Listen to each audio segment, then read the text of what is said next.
오늘 우리가 함께 은혜 나눌 말씀은 레위기 18장 24절에서 30절까지의 말씀입니다. 레위기 18장 24절에서 30절까지의 말씀, 제가 가진 성경 구약 성경 174쪽입니다. 우리 레위기 18장 24절에서 30절까지의 말씀을 함께 봉독하겠습니다. 24절입니다. 너희는 이 모든 일로 스스로 더럽히지 말라. 내가 너희 앞에서 쫓아내는 족속들이 이 모든 일로 말미암아 더러워졌고 그 땅도 더러워졌으므로 내가 그 악으로 말미암아 벌하고 그 땅도 스스로 그 주민을 토하여 내느니라. 그러므로 너희 곧 너희의 동족이나 혹은 너희 중에 거류하는 거류민이나 내 규례와 내 법도를 지키고 이런 가증한 일에 하나라도 행하지 말라.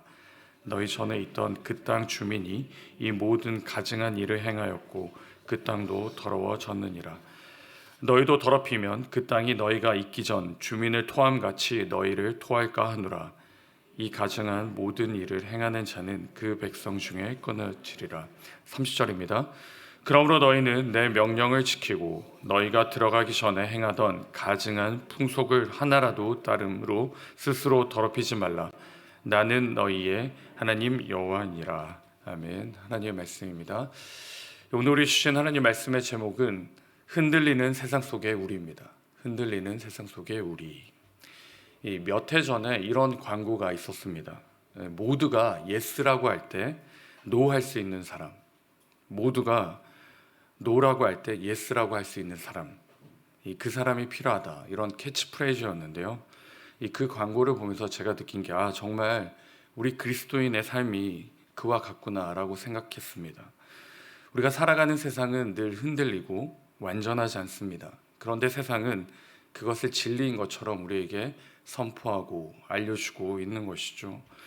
오늘 본문에도 동일하게 흔들리는 세상에서 살아가는 산 사람들, 무리가 등장하는데요. 바로 이스라엘 백성들입니다.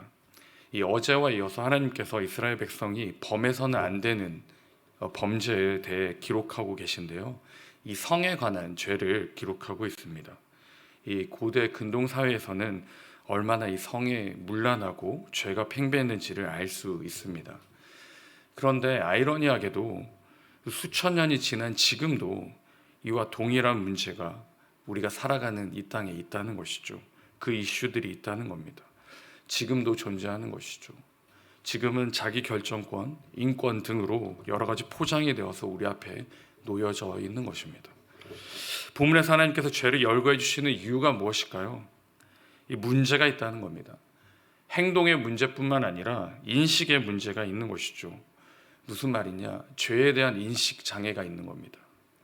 죄를 죄로 생각하지 않고 그냥 풍조와 풍습과 문화로 받아들이는 것이죠. 죄에 대한 장애, 그것은 어떠한 결말로 이어질까요? 24절에 보시면 쫓겨나게 됩니다. 너희는 이 모든 일로 스스로 더럽히지 말라. 내가 너희 앞에서 쫓아내는 족속들이 이 모든 일로 말미암아 더러워졌고, 쫓아냄을 당하는 것이죠. 그냥 멸절되는 것이 아니라 땅이 토해냅니다. 이 설 곳도 없고 갈 곳도 없는 것이죠. 하나님께서 이방 민족들이 받게 되는 죄의 결과를 왜 하나님의 백성들에게 기록하고 있는 것일까요? 이것은 이스라엘 백성들에 대한 사랑인 것이죠. 하나님의 백성에 대한 자기 사랑을 기록한 것입니다. 26절인데요. 그러므로 너희 곧 너희의 동족이나 혹은 너희 중에 거류하는 거류민이나 내 규례와 내 법도를 지키고 이런 가증한 일에 하나라도 행하지 말라라고 말합니다. 무슨 말이냐면 하나님은 하나님의 백성들이 이방 민족들과 같은 취급을 당하지 않기를 원하시는 것이죠. 하나님의 것이기에, 하나님께 속한 것이기에, 하나님의 백성이기에 이 세상의 풍습과 그 풍조에 따라가지 않기를 말씀하고 원하고 요청하고 명령하고 계신 것입니다. 거기에 대해 30절이 이렇게 기록하는데요. 그러므로 너희는 내 명령을 지키고 너희가 들어가기 전에 행하던 가증한 풍속을 하나라도 따름으로 스스로 더럽히지 말라. 나는 너희의 하나님인 여호와니라 라고 선포합니다. 다르다는 것이죠. 다르기 때문에 다르게 살아야 됨을 분명히 말씀해 주고 있는 것입니다. 여러분, 하나님께서 저와 여러분에 동일하게 말씀하시는 것이죠. 이 세상과 풍조에, 이 세상의 문화에 휩쓸려 가지 말라고 말씀합니다. 왜요? 하나님께서 우리의 하나님이 되심을 말씀하고 있는 것이죠. 선포하고 있기에 그렇습니다. 그러면 우리는 어떻게 세상이 말하고 있는 진리에, 세상이 포장하고 있는 이 진리에 당당히 맞서 싸울 수 있을까요? 모든 세상의 사람들이 성적으로 문란하고 그것을 문화로 인식하고 인권으로 포장하는 이 시대에 당당하게 아니다라고 말할 수 있는 그것은 어디에서 나오는 것일까요? 용기가 있어야 됩니다. 근데 이 용기는 어디에서 나옵니까?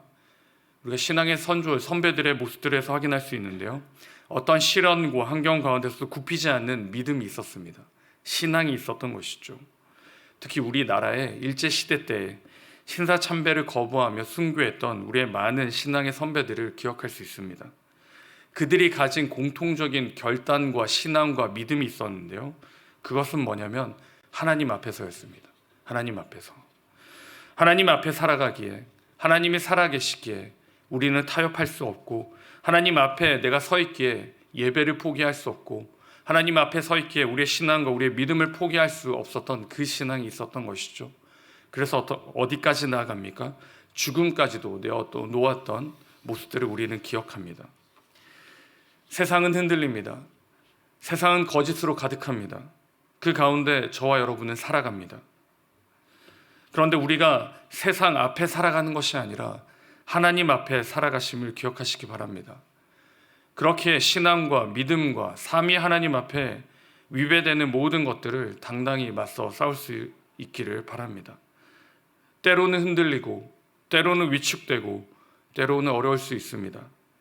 그때 살아계신 하나님을 기억하시기 바랍니다. 그리고 하나님이 우리에게 말씀해 주신 그 말씀을 기억하시기 바랍니다. 시편 27편 1절에 이렇게 기록합니다. 여호와는 나의 빛이요 나의 구원이시니 내가 누구를 두려워하리요. 여호와는 내 생명의 능력이시니 내가 누구를 무서워하리요. 아멘.